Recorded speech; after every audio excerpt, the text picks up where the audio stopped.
कधी असं झालंय का की तुम्ही एखाद्या सरकारी कार्यालयात गेलात, तुमचं काम अडलंय आणि तुम्ही जा विचारायला गेलात तर तुम्हालाच एका जुन्या कायद्याची भीती घातली जाते? हो, तोच तो ऑफिशियल सिक्रेट्स ॲक्ट. पण एक गोष्ट आज आपण अगदी स्पष्ट करणार आहोत की स्वतःचा कामचुकारपणा लपवण्यासाठी या कायद्याचा धाक दाखवणं हे पूर्णपणे बेकायदेशीर आहे. ही धमकी ही धमकी अनेकांनी कधी ना कधी ऐकली असेल, नाही का?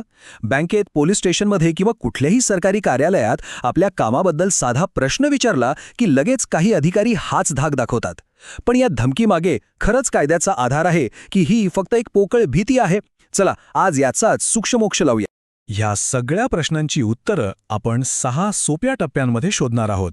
म्हणजे ह्या कायद्याच्या भीतीपासून ते आपल्या हक्कांपर्यंत आणि सगळ्यात शेवटी अशा परिस्थितीत आपण नेमकं काय करायचं ह्याच्या ठोस उपायांपर्यंत आपण सगळं काही समजून घेणार आहोत. चला तर मग सुरुवात करूया.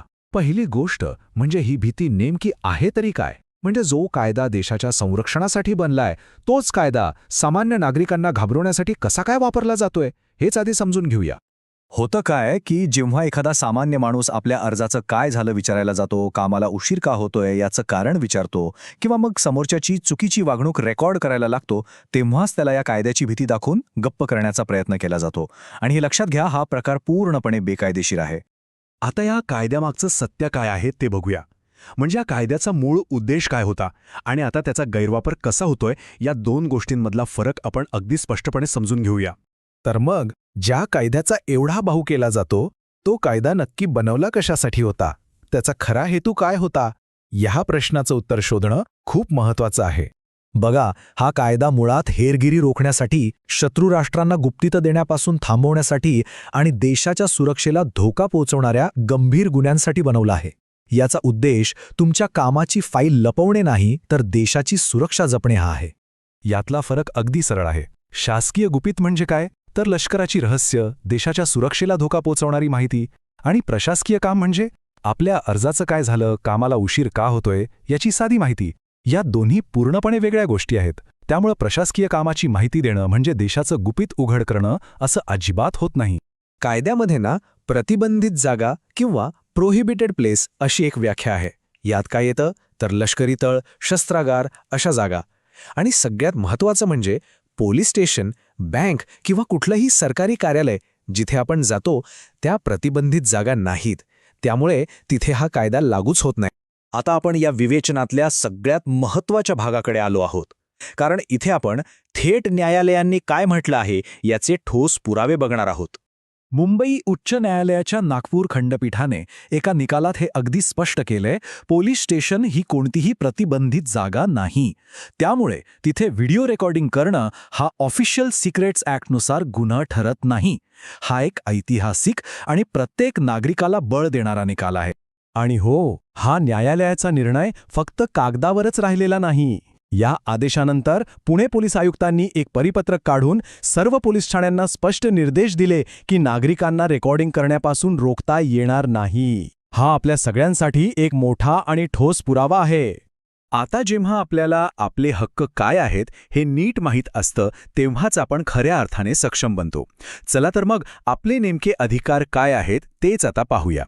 तर सगळ्यात मोठा प्रश्न हाच आहे की सार्वजनिक ठिकाणी काम करणाऱ्या सरकारी अधिकाऱ्याचं किंवा कर्मचाऱ्याचं रेकॉर्डिंग करणं कायदेशीर आहे की नाही? याचं उत्तर आहे होय, 100% कायदेशीर आहे. सार्वजनिक ठिकाणी कर्तव्य बजावत असलेल्या लोकसेवकाचं रेकॉर्डिंग करणं हा आपला अधिकार आहे.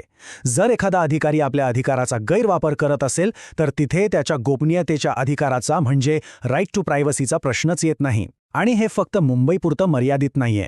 केरळ आणि कोलकाता इथल्या न्यायालयांनीही नागरिकांच्या याच हक्काला उचलून धरलं आहे.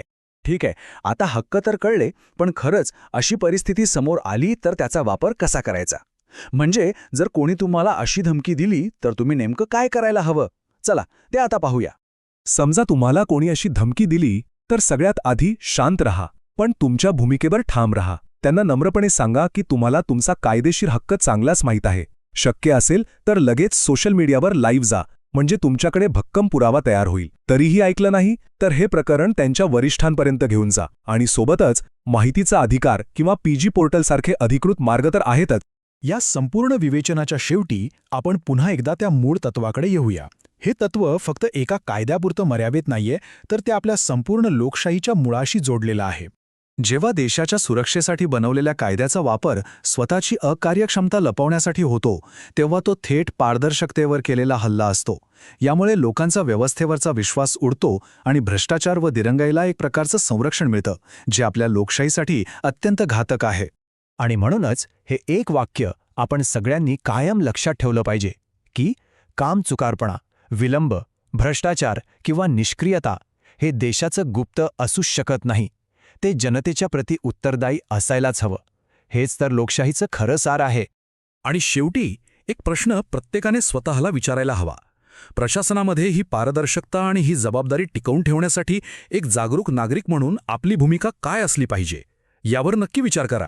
या सुंदर आत्मिक प्रवासात माझ्यासोबत केल्याबद्दल तुमचे खूप खूप धन्यवाद. आणि हे ज्ञान आपल्यापर्यंत पोहोचवणाऱ्या ग्रीन रुद्राक्ष चॅरिटेबल ट्रस्टचे पुन्हा एकदा मनपूर्वक आभार. तुमचा दिवस शुभ असो.